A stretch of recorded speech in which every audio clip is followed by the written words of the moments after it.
Come promesso, il presidente del Veneto Luca Zaia ha incontrato una rappresentanza delle mamme che si battono a sostegno del reparto di terapia intensiva neonatale dell'ospedale di Campo San Piero. Il reparto ha perso 7 pediatri in 7 mesi e se ne teme un ridimensionamento.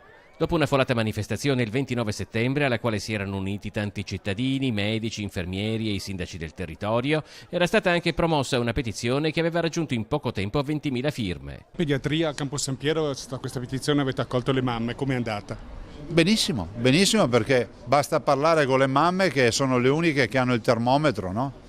Penso che abbiamo trovato la quadra e in una settimana sistemiamo tutto. All'incontro erano presenti anche l'assessore alla sanità Luca Coletto, il direttore generale Domenico Mantoane, dell'ULSS 6 Euganea Domenico Scibetta, oltre ai sindaci di Campo San Piero e Villanova Katia Maccarrone e Cristian Bottaro in rappresentanza degli 11 comuni della federazione. Zaia ha assicurato l'impegno della regione a risolvere l'attuale carenza di medici pediatri al Pietro Cosma. Ci sono delle criticità, una per tutte è che mancano i pediatri.